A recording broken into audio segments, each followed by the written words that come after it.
And we are live. We are live. We are live. Excellent. Great. We are back on Sunday, the 1st of November, and it is lovely to see my lovely smiling faces of the company today, and also very nice to see those of you who have turned up and decided to come and watch us again this afternoon. I don't know what it's like where you are here in London today. It is pretty grey and pretty miserable, and well, it's November, so happy November, everybody. It's going to be a great month. Um, we've got 5 scenes for you today, this afternoon. We've got 1 from Julius Caesar, 3 from Merchant of Venice, because I was just experimenting with that. If you happen to pick up our stream this week, we were replaying our Merchant of Venice, so I was just in the mood. I thought, oh, let's do a bit of that. And then we're bringing back one of my favourite scenes from Love's Labour's Lost, which is our last play. So ending with a great big laugh, hopefully. So we have a lovely new crew for you today. So I'm just going to ask everybody to give us a wave and say hello, because it's nice to check in with where everybody is and how everyone's at. So we have got Larissa, who is over there, ready to join us again, and Fergus, always delighted to have you back. And Dewi, who's, as ever, hiding out in the back of my flat, but there we go. It's always nice to know he's around. Mark's with us again from Exeter, down in Devon. Ashleigh, lovely to have you again. And Simon, who is growing a very splendid beard, and we all thoroughly support him in the growing of this beard. It's our new company mascot, and I'm sure we enjoy it. It's all right, Simon, won't be long. And Siegffried is there. You might be locked down in Paris, but in your mind, you are in Venice, which is wonderful. And it's always lovely to have you. And we have Ian, who is joining us for the very first time. So we have a big extra round of applause for our newest member. He's decided to take the plunge, and that is always great to have. And we'll just see, as ever, we will see how everything goes. Right, so lovely actors, take yourselves off to the virtual tiring house. I will set the ball rolling, and then we will get straight into some scenes as soon as we can. So for those of you who haven't watched us before and you're just dropping by for the first time, hello, my name is Lizzie. I'm Artistic Director of Shake-Scene Shakespeare. We are the only UK company currently dedicated to performing and teaching, working from cues only with performing Shakespeare. God, I can't speak today. So we are using the technique which was used by the Renaissance players, the actors themselves in Shakespeare's time, in that they would have only ever seen their lines and their brief cues with very, very minimal stage directions to help them out. And it is quite possible that on more than one occasion, and possibly more than once a week, they would go on stage with no group rehearsal, possibly just a walkthrough of entrances, exits, business, fights, songs, and dances, which is pretty much what we do. I mean, when we're working here on Zoom, entrances and exits, not such a thing, but we always do check out any necessary business. So, for example, one of our scenes today requires us to do a little letter passing. We've just been practicing that, but that's the only rehearsal that everybody has had. So the joy of this particular technique is you never quite know what's going to happen, how or when, or even why. So it's a voyage of discovery for all of us. Just a little bit of housekeeping, just to remind you that it is free for you all to watch, and we are incredibly happy and grateful that you are there. If you are able to, we have a little donations link. It'll be just there by our feed. That money goes into a pot which is shared around the company to those of our members who are still experiencing significant financial hardship. And a proportion of this also goes to the Stephen Lawrence Foundation, because there are, well, it's one of the many causes that we feel very strongly about, and we want to do everything we can to support. So that is our bit of housekeeping for now. Just before we start the scenes, if any of you have been watching us for a while and you feel inclined to have a go, we are beginning a series of online workshops, which begin Tuesday of next week, Tuesday the 4th of November. We're starting with a 2-hour workshop on the master points of performing on Zoom. So the technical setup and the coordination and stuff that it helps to make the performances actually look like a play. So that is coming up on November the 4th, and it's going to be taught by the lovely Tamara Ritala, who is one of our regulars, if you've been watching before. And then November 11th, we begin 4 workshops over 4 weeks, 2 hours each, all to do with working from cues, from first folio text, and dealing with the sort of in-depth stuff of acting Shakespeare from cues, and just dealing with the language and the requirements of self-direction and so forth. So if you feel like you'd like a go, please get in touch with us.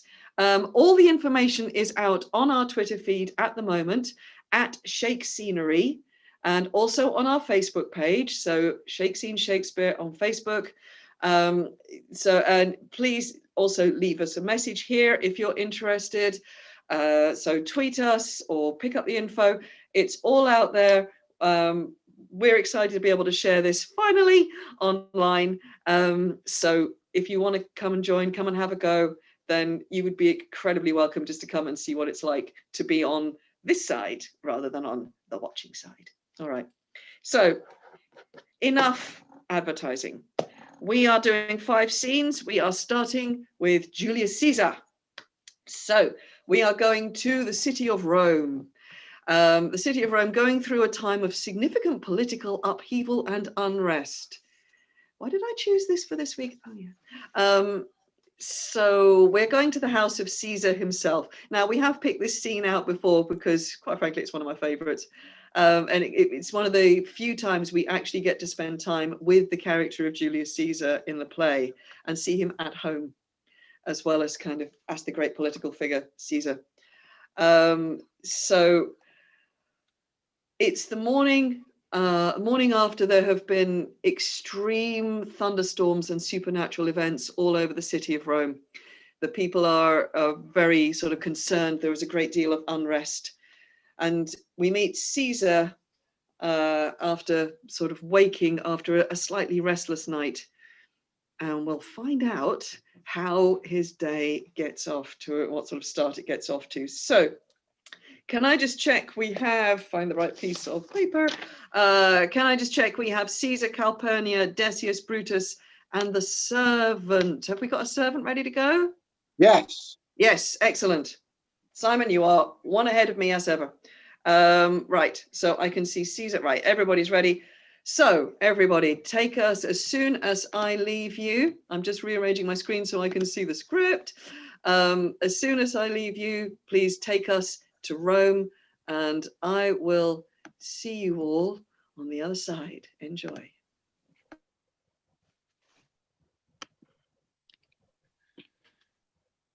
No heaven nor earth have been at peace tonight.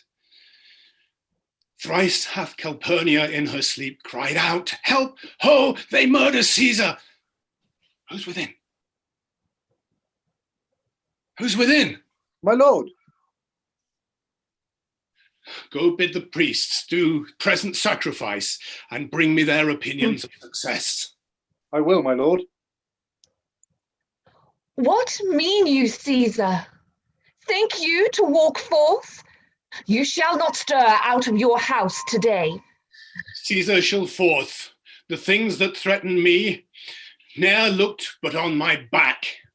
When they shall see the face of Caesar, they are vanished. Caesar, I never stood on ceremonies, yet now they fright me. There is one within besides the things that we have heard and seen. We count most horrid sight seen by the watch. A lioness hath whelped in the streets, and graves have yawned and yielded up their dead.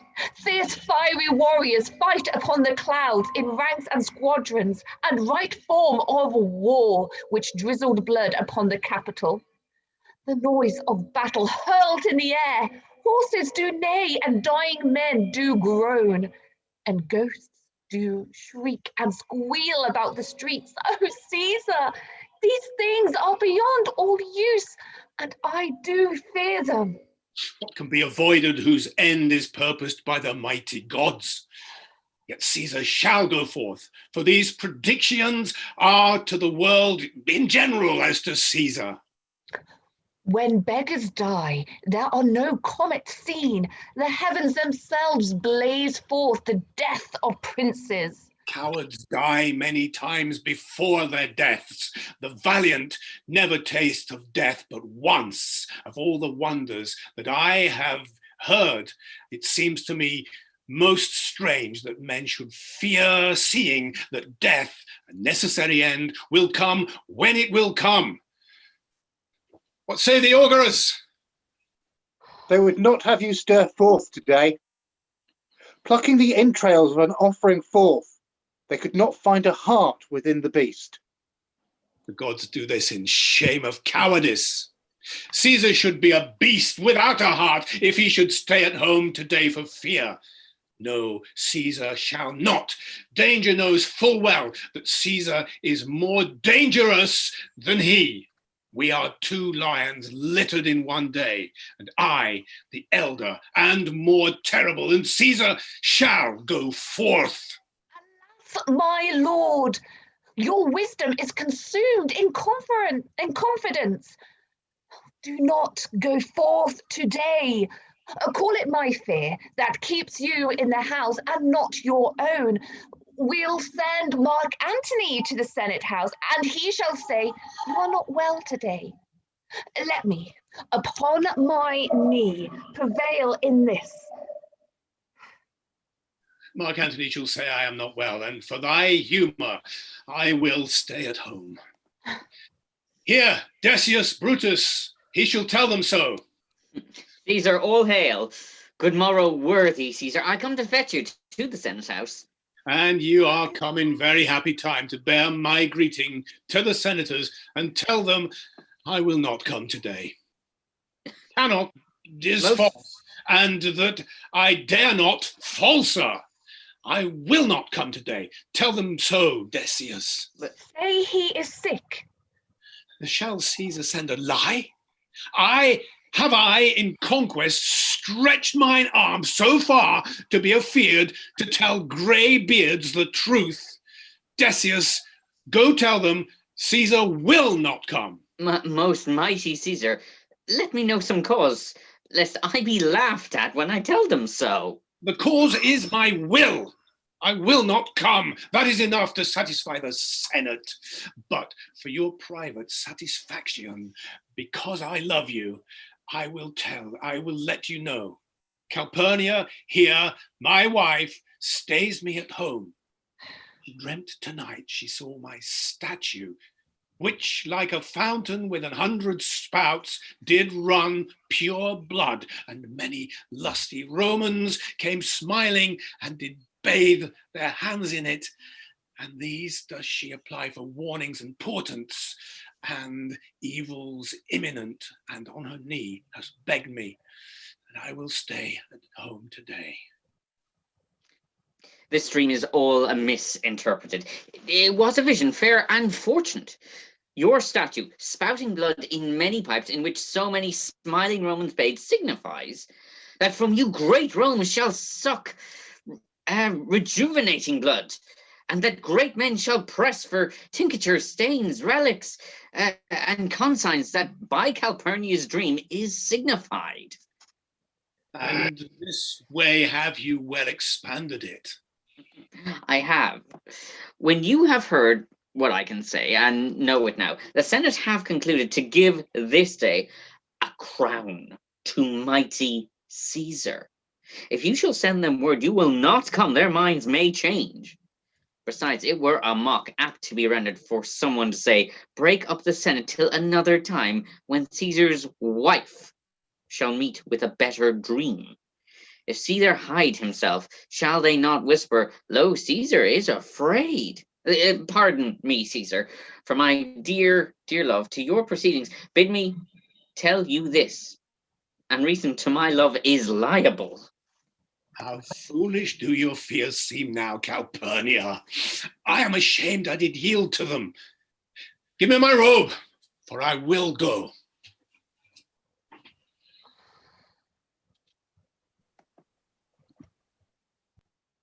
Thank you for getting us off to such a wonderful start.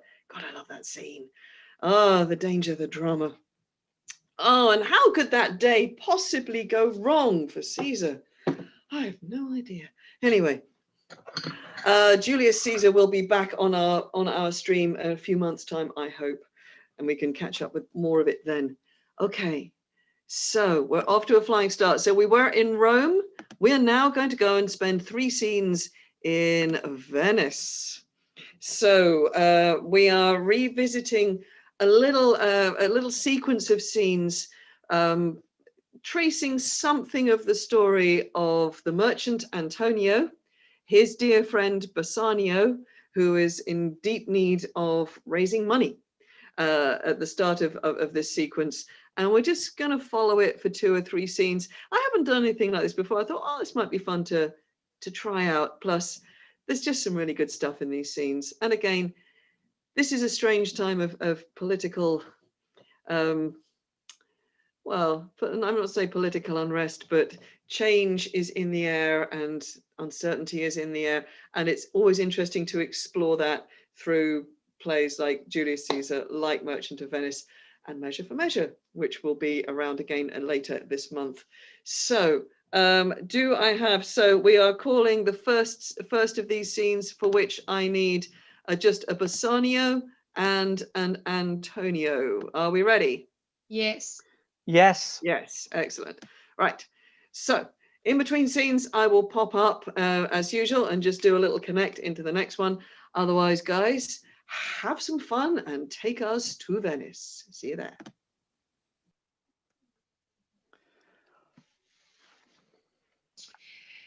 Gratiano speaks an infinite deal of nothing, more than any man in all Venice.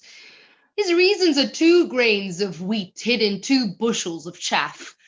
You shall seek all day ere you find them, and when you have them, they're not worth the search.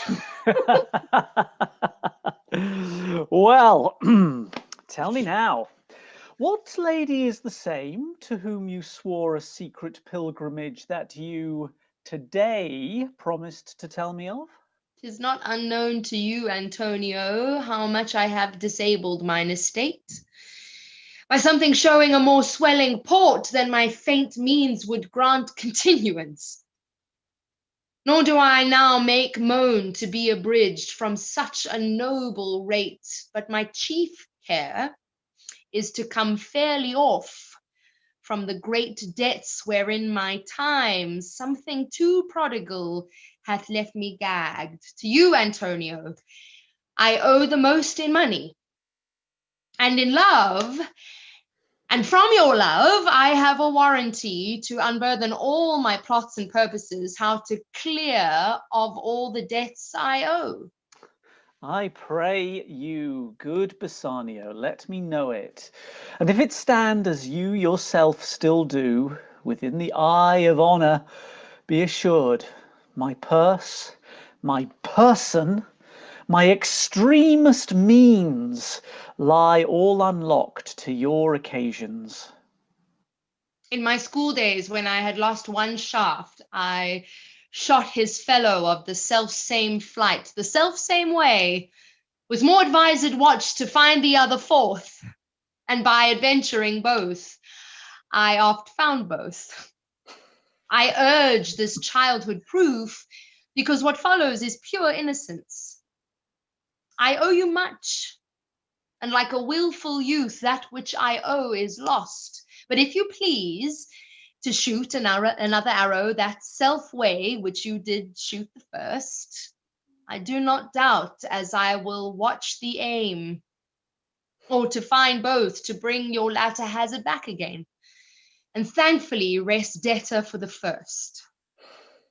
You know me well, and herein spend but time to wind about my love with circumstance, and out of doubt you do more wrong in making question of my uttermost than if you had made waste of all I have. Then do but say to me what I should do, that in your knowledge may by me be done, and am pressed into it. Therefore speak. In Belmont is a lady, richly left, and she is fair, and fairer than that word. of wondrous virtues. Sometimes from her eyes I did receive fair speechless messages. Her name is Portia, nothing undervalued to Cato's daughter Brutus Portia, nor is the wide world ignorant of her worth. For the four winds blow in from every coast renowned suitors. Oh, my Antonio, had I but the means to hold a rival place with one of them, I have a mind presages me such thrift that I should questionless be fortunate. Thou knowest that all my fortunes are at sea. Neither have I money nor commodity to raise a present sum. Therefore go forth. Try what my credit can in Venice do, that shall be racked even to the uttermost, to furnish thee to Belmont, to fair Portia. Go, presently inquire, and so will I, where money is, and I no question make, to have it of my trust, or for my sake. And off they go to find some money. So I wonder who they'll go to raise money in Venice. What money lenders could there be to whom they will make recourse? Let us find out and go to the first meeting between Bassanio, Antonio, Shylock, the moneylender. So I know I've got, hang on, we've got Bassanio, we've got Antonio, Shylock. Are you ready to do business? I can see you've unmuted, so please say yes. Say something, Siegffried.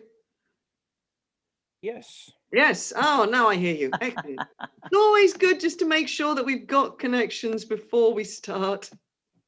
All right. So take us straight back to Venice and let's get into this business. Off you go, guys. Let's see you on the other side.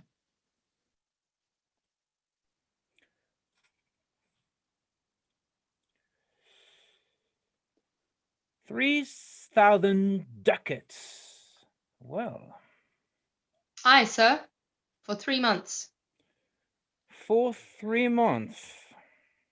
Well. For the which, as I told you, Antonio shall be bound. Antonio shall become bound. Well. May you stead me? Will you pleasure me? Shall I know your answer?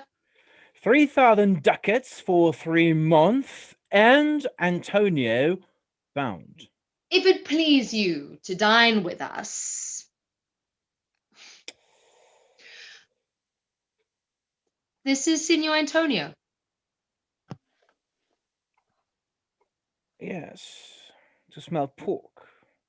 I will buy with you, sell with you, talk with you, walk with you, and so following. But I will not eat with you, drink with you, nor pray with you. This is Signor Antonio. This is Signor Antonio. How like a fawning publican he looks. I hate him, for he is a Christian.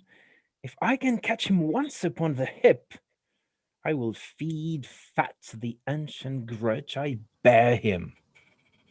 Shylock, do you hear? I am debating of my present tour.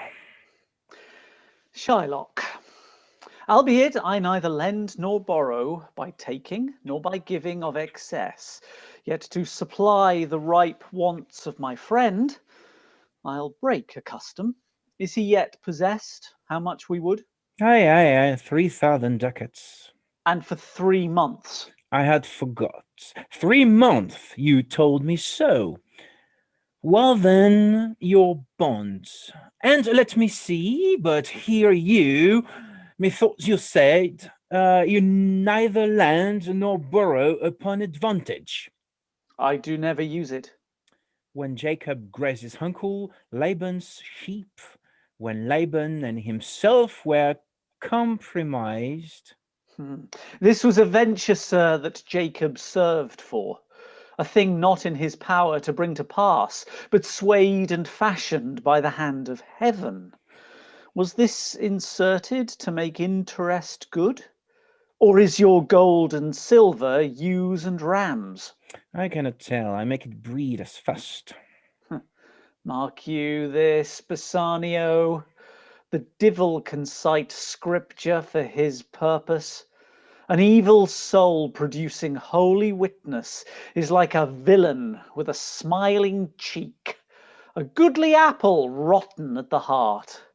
Oh, what a goodly outside falsehood hath. Well, Shylock, shall we be beholding to you? Signor Antonio, many a time and oft in the Rialto you have rated me about my monies and my usances. Still have I borne it with a patient shrug, for sufferance is the badge of all our tribe. You call me misbeliever, cutthroat, dog, and spat upon my Jewish gabardine, and all for use of that which is mine own. Well then, it now appears that you need my help. Go to then. You come to me and you say, Shylock, we would have monies, you say so, and you did void your room upon my beard. And foot me as you spurn a stranger cur over your threshold. Monies is your suit. What should I say to you? Should I not say, have the dog money? Is it possible a cur should lend 3,000 ducats? Or shall I bend low and in a bondsman key, with bated breath and whispering humbleness, say this: First, sir, you spat on me on Wednesday last, you spurned me such a day. Another time you called me dog, and for these curtsies I'll lend you thus much monies. I am as like to call thee so again, to spet on thee again, to spurn thee too. If thou wilt lend this money, lend it not as to thy friends. For when did friendship take a breed of barren metal of his friend? But lend it rather to thine enemy, who, if he break, thou mayst with better face exact the penalties. Oh, Lauk, how you storm! I would be friends with you and have your love. Go with me to a notary, seal me there your single bond, and in a merry sport, if you repay me, not on such a day, in such a place, such sum or sums are expressed in the condition, let the forfeit be nominated for an equal pound of your fair flesh, to be cut off and taken in what part of your body it pleaseth me. Content, in faith, I'll seal to such a bond, and say there is much kindness in the Jew. You shall not seal to such a bond for me. I'll rather dwell in my necessity. Why, fear not, man. I will not forfeit it. Within these 2 months, that's a month before this bond expires, I do expect return of thrice 3 times the value of this bond. I extend this friendship, and I will take it so, if not, adieu. Yes, Shylock, I will seal unto this bond. Then meet me forthwith at the notary's, and I will go and purse the ducats straight, and presently it'll be with you. Hie thee, gentle Jew. This Hebrew will turn Christian, he grows kind. I like not fair terms and a villain's mind. Come on. In this there can be no dismay. My ships come home a month before the day. Yes, of course they will. Nothing could possibly go wrong with a plan like that. Shall we see how things... We have one more episode from Merchant of Venice, and we'll learn a little bit more about the fate of Antonio's ships. Just before we go in, did you notice the repeated cues? Always my personal obsession. Shylock says monies. I think it's 4 times in that speech. And poor old Antonio's going, I want to speak. How much trouble would I have been in if I hadn't done that? Oh, endless trouble. Yes. You know the rules. You all know the rules. But it makes it fun. Makes it much more fun. So let's see if that happens again, or if other things happen. So we are going to fast forward a little bit through the play to, and we're going to meet 2 new characters. We're going to meet Salanio and Salarino, 2 young people of Venice who are friends with Bassanio and Antonio, and they meet to exchange news, shall we say, while strolling through the streets of Venice. Can I just check? We have a Salanio and a Salarino ready to go. Yep, I can see their mics are open. Excellent, thank you. And I know that Shylock is ready, and Tubal is also poised. Excellent. Yeah. Lovely. Right. So once more, onto Venice, dear friends, and let's see how things work out with good Antonio and his ships. Enjoy. I'll see you on the other side. Now, what news on the Rialto? Why, yet it lives there unchecked that Antonio has a ship of rich lading wracked on the narrow seas, if my gossip's report be an honest woman of her word. Would she were as lying a gossip in that as ever made her neighbours believe she wept for the death of her 3rd husband. But it is true, without any slips of proximity or crossing and plain highway of talk, that the good Antonio, the honest Antonio, and that I had a title good enough to keep his name company. Come, the full stop. What sayest thou? Why the end this? He hath lost a ship. I would it might prove the end of his losses.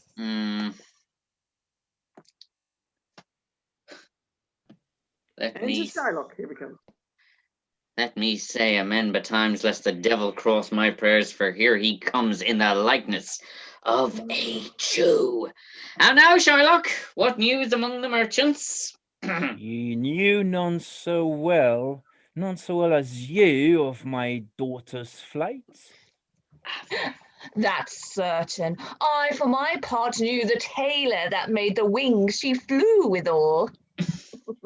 And Shylock, for his own part, knew the bird has fledged, and then it is a complexion of them all to leave the dam. She is damned for it. That's certain, if the devil may be her judge. My own flesh and blood to rebel. Out upon it, old Karen. Rebels, it at all these years. I say my daughter is my flesh and blood.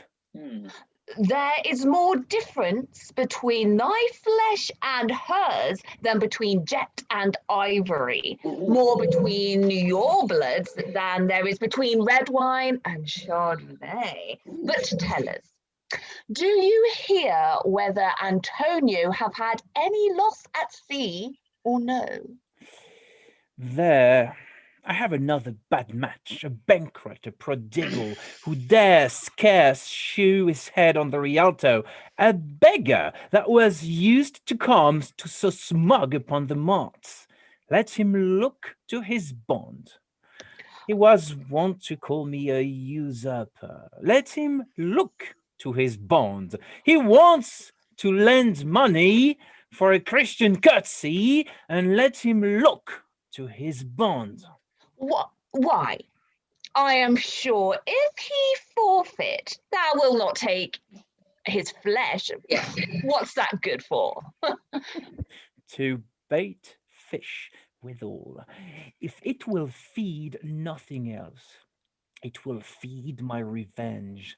He hath disgraced me and hindered me 500,000. looked at my losses, mocked at my gains, scorned my nation, thwarted my bargains, cooled my friends, heated mine enemies. And what's the reason? I am a Jew. Hath not a Jew eyes? Hath not a Jew hands, organs, dimensions, senses, affection, passion, fed with the same food, hot with the same weapons, subject to the same diseases, healed by the same means, warmed and cooled by the same winter and summer as a Christian is? If you pricked us, do we not bleed? If you tickle us, do we not laugh?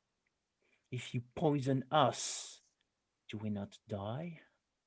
And if you wrong us, shall we not revenge?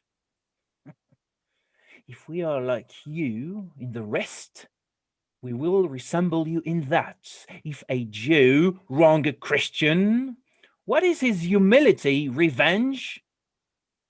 If a Christian wrong a Jew, what should his sufferance be by Christian example? Why revenge? The villainy you teach me, I will execute, and it shall go hard, but I will better the instruction. Here comes another of the tribe. A third cannot be matched unless the devil himself turn Jew. How notable? What news from Genova?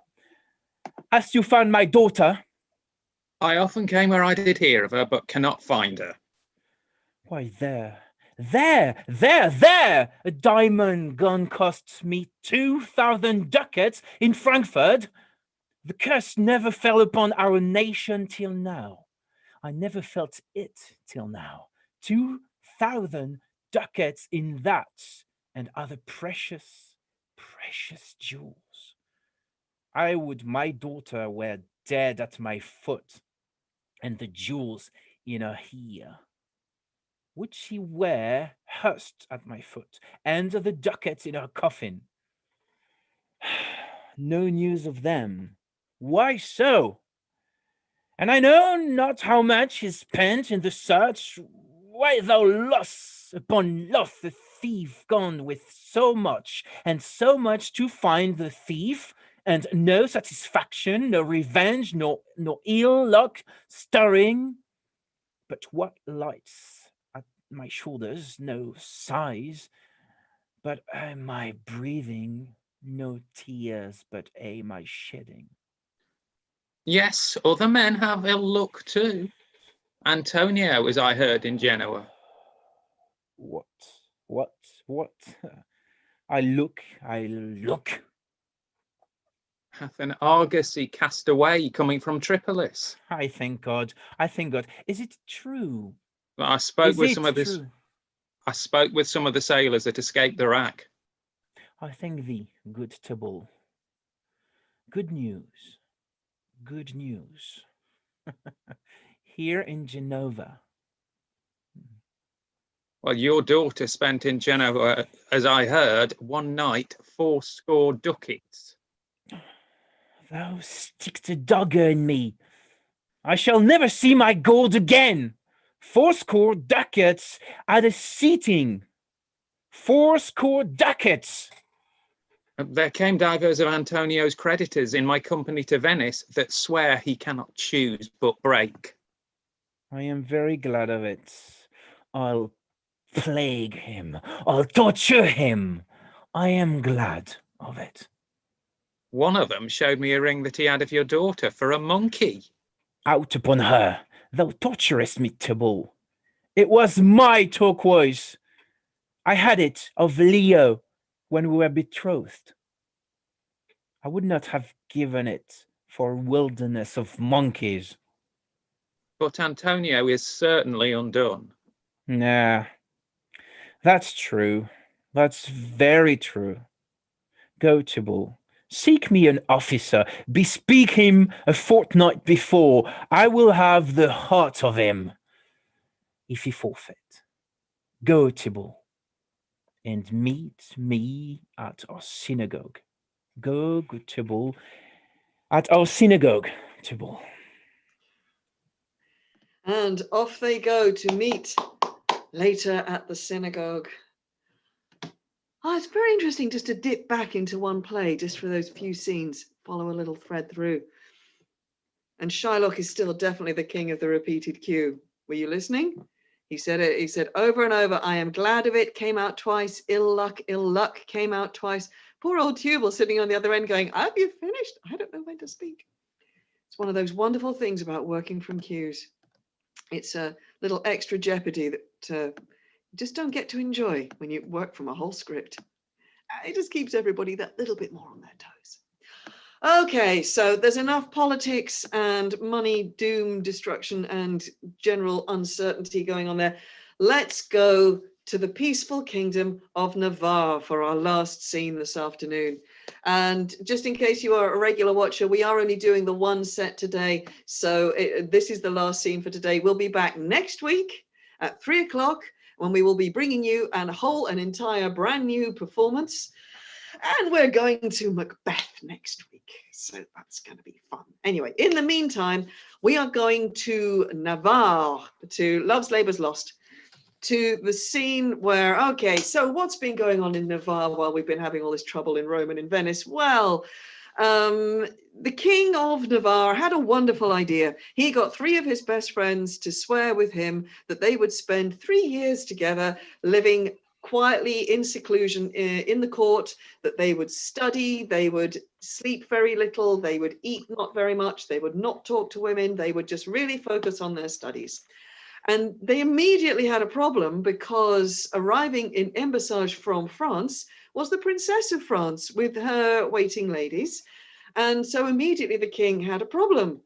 And they resolved it in a very socially distancing aware way, because the princess and her court were invited to camp in the grounds of the castle because under oath, the ladies could not be admitted to the castle.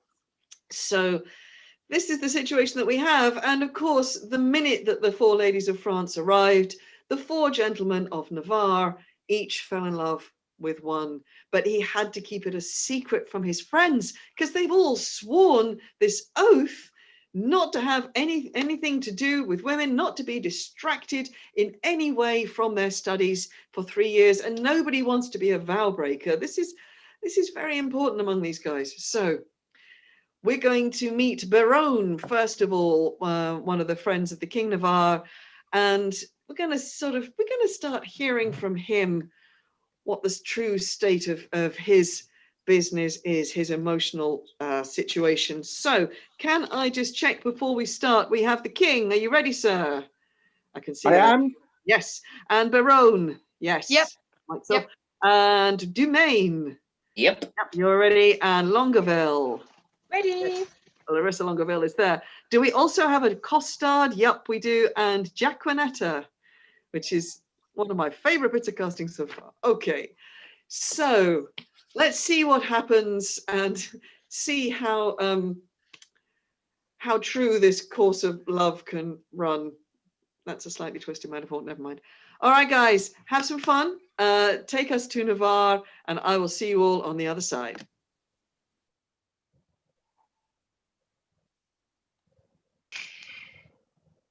The king, he is hunting the deer. I am coursing myself. They have pitched a toil. I am toiling in a pitch. A pitch that defile, a foul word. Well, set thee down, sorrow. For so they say, the fool said, and so say I, and I the fool. Well proved wit. By the Lord, this love is as mad as Ajax. It kills sheep, it kills me. I a sheep. Well proved again. On my side, I will not love, for I do hang me. In faith, I will not, oh, but her eye. Why this light? But for her eye, I would not love her. Yes, for her 2 eyes. Well, I do nothing in the world but lie, and lie in my throat. By heaven, I do love. And it hath taught me to rhyme and to be melancholy, and here is part of my rhyme, and here my melancholy. Well, she hath won my sonnets already.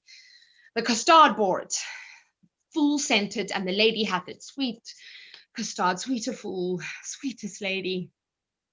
By the world, I would not care a pin if the other three were in.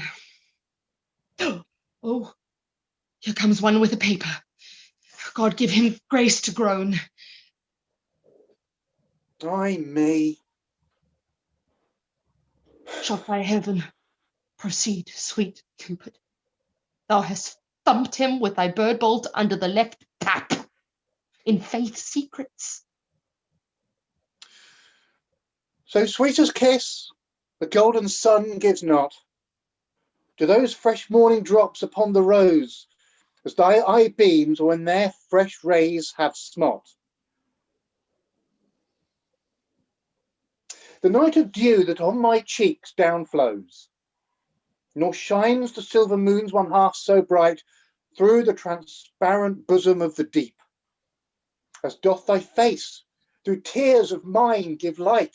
Thou shinest in every tear that I do weep, no drop, but as a coach doth carry thee, so ridest thou triumphing in my woe. Do but behold the tears that swell in me, and they thy glory through my grief will show, but do not love thyself when thou wilt keep my tears for glasses and still make me weep. O Queen of Queens, how far dost thou excel? No thought can think, nor tongue of mortal tell. How shall she know my griefs? I'll drop the paper. Sweet leaves shade folly. Who comes here?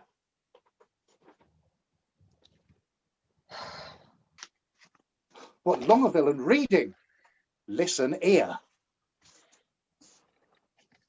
Now in thy likeness one more fool appear. Ay me, I am forsworn. Why, he comes in like a purger wearing papers. In love, I hope, sweet fellowship, in shame. One drunkard loves another of the name. Am I the first to have been perjured so? I could put thee in comfort not by two that I know. Thou makes the triumphalary, the corner cap of society, the shape of love's Tyburn that hangs up simplicity. I fear these stubborn lines lack power to move. Oh, sweet Maria, Empress of my love, these numbers will I tear and write in prose. Oh, rhymes are guards on wanton Cupid's whose? Disfigure not his shop. 'Tis same shall go. Did not the heavenly rhetoric of thine eye, gainst whom the world cannot hold argument, persuade my heart to this false perjury? Vows for thee broke deserves not punishment. A woman I forswore, but I will prove, thou being a goddess, I forswore not thee. My vow was earthly, thou a heavenly love. Thy grace being gained, cures all disgrace in me. Vows are but breath, and breath the vapour is. Thou fair sun, which on my earth doest shine, exhales this vapour vow, in thee it is. If broken, then it is no fault of mine. If by me broke, what fool is not so wise to lose an oath to win a paradise? This is the liver vein which makes flesh a deity, a green goose, a goddess, pure, pure idolatry. God amend us, God amend. We are much out of the way. By whom shall I send this company? Oh, stay. All hid, an old infant play, like a demigod, here sit I in the sky, and wretched fool secrets heedfully or I. more sacks to the mill. Oh heavens, I have my wish. To main transformed 4 woodcocks in a dish. Oh, most divine Kate. A most profane coxcomb. By heavens, the wonder of a mortal eye. By earth, she is not corporal, there you lie. Her amber hairs for foul hath ambered coated. An amber-coloured raven was well noted. As fair as day. Aye, some days, but then no sun must shine. Oh, that I had my wish. And I had mine. Mine too, good lord. Amen, so I had mine. Is not that a good word? I would forget her, but a fever she reigns in my blood, and will be remembered. A fever in your blood? Why, then incision would let her out in sauces, sweet Miss Pritian. Once more, I'll read the ode that I have writ. Once more I'll mark how love can vary wit. On a day, alack the day, love whose month is every May, spied a blossom passing fair, playing in the wanton air. Through the velvet leaves the wind, all unseen, can passage find, that the lover seek to death, wish himself the heaven's breath.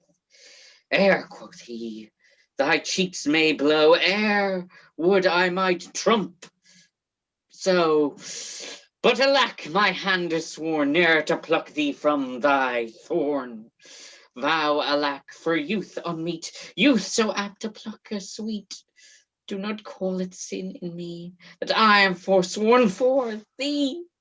Thou for whom Jove would swear, Juno put a tinder date where, and deny himself for Jove, turning mortal for thy love.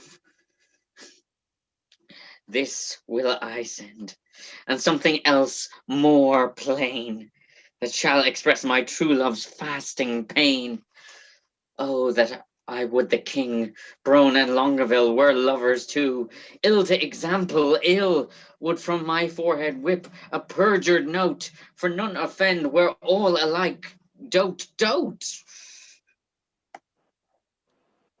Dumaine, thy love is far from charity, that in love's grief desires society.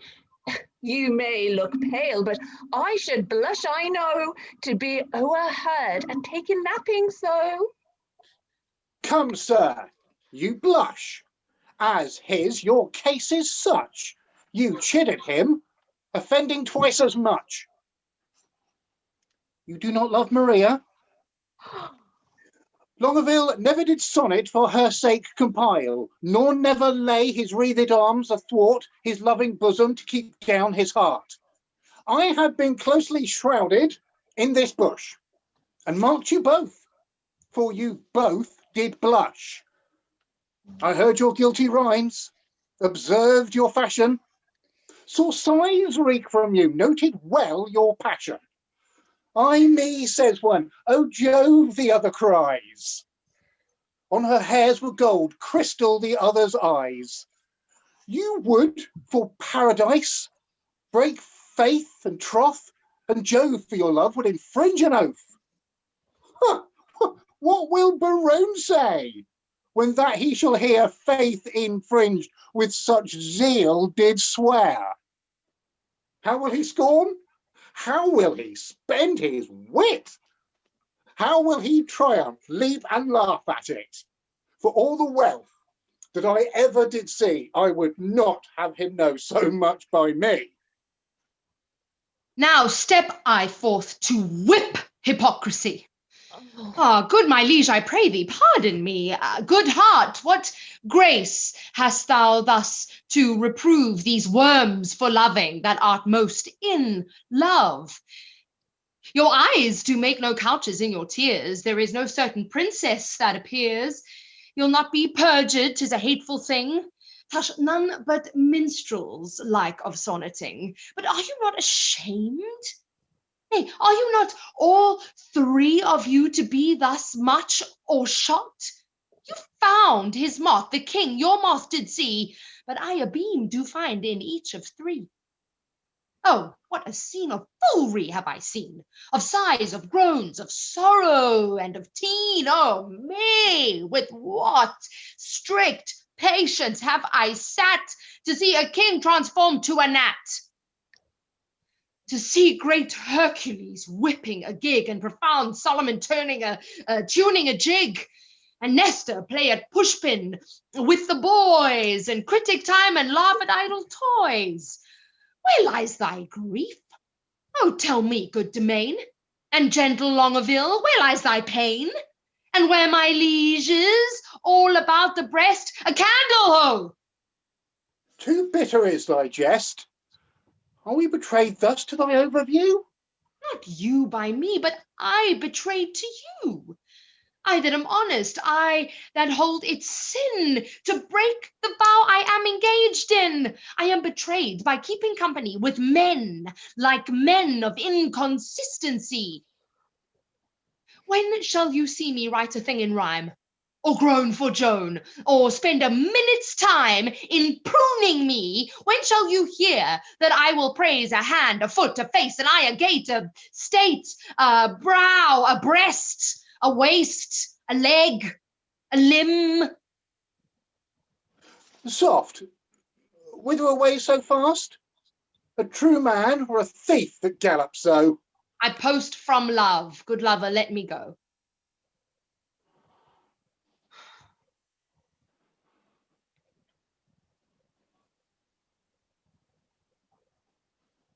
We can't hear you.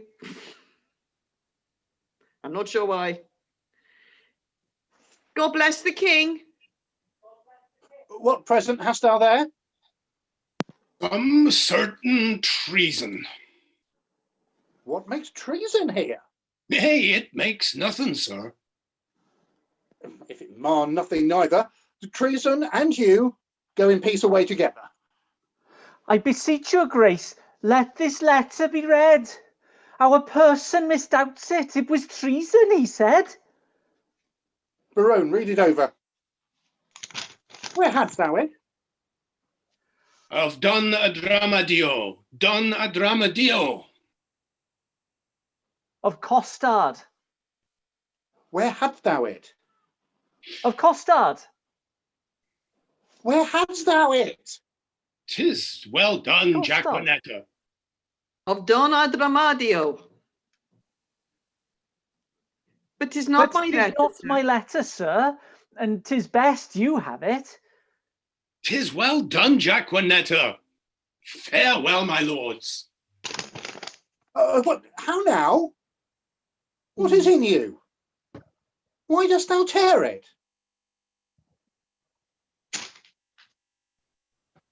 A toy, my liege. A toy. Your grace needs not fear it.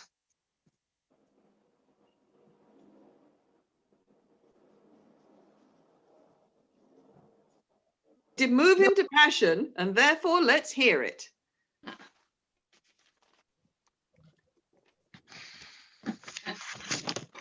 It is Barone's writing, and here is his name. Ah, you whoreson loggerhead! You were born to do me shame.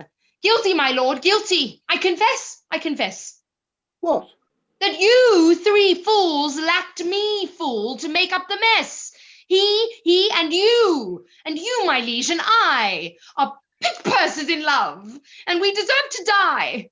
But dismiss this audience, and I shall tell you more. Now the number is even. True, we are four. Will these turtles be gone? Hence, sirs, away. Walk aside the true folk. Let the traitors stay. Sweet lords, sweet lovers, oh, let us embrace. As true we are as flesh and blood can be. The sea will ebb and flow, heaven will show his face. Young blood doth not obey an old decree. We cannot cross the cause why we are born. Therefore, of all hands must we be forsworn. What? Did these rope lines show some love of thine? Oh, nothing so sure. and thereby all forsworn. There they go. Thank you very much. That is the craziest scene. Right, let's have you all back up to say a little farewell to our lovely audience. And thank you very much to the internet for keeping us a little extra on our toes. There's nothing like a nice live performance environment, exactly in the style of a Renaissance playhouse. So for the vagaries of the Zoom, we thank you for everybody this afternoon. Thank you for taking part. Ian, it was lovely to have you join us. I hope we get to play with you again. And I hope everybody out there has enjoyed this little presentation, and it keeps us entertained. I hope it keeps you entertained, and we will be here right through this coming month and December. We will be here on Sundays to entertain both ourselves and you. As I said at the start, next week, November the 8th, 3 o'clock, join us for a full-blown Macbeth. We've got witches, we've got sword fights, we've got all sorts of fun and games to come. So please join us then. We'll be there. We'll be back the week after on the 15th with more scenes. And on the 22nd, we'll be reprising our Measure for Measure as we take a week off. But there will always be something there for you to watch. So thank you very much to the lovely cast for today. Thank you very much for watching. Remember, if you do fancy joining us, all details of our online workshops are available on our Facebook page, Shake-Scene Shakespeare, and on our Twitter feed at Shake Scenery, and also on our Instagram, Shake-Scene Shakespeare. I forgot that one. So everything is out there. Please do get in touch. We'd love to have you come along and just join in and just see what it's like, because it's a giggle, right, guys? I mean, for some reason, you lot stick with it. And yeah, so we have fun. We'd love to play around. So enjoy the rest of your Sundays. To everybody who's already back in lockdown, and to those who are coming back into lockdown, then look after yourselves, look after each other. Deep breaths, everyone. We will get through this. It'll be Christmas very soon, and it'll be New Year thereafter, and the time will pass. And we are going to keep on passing it with Shakespeare with you. So we'll see you next time. Farewell. Thank you very much. Valentina, take us off the air, and we'll see you all next week. Farewell to all, and to all a farewell.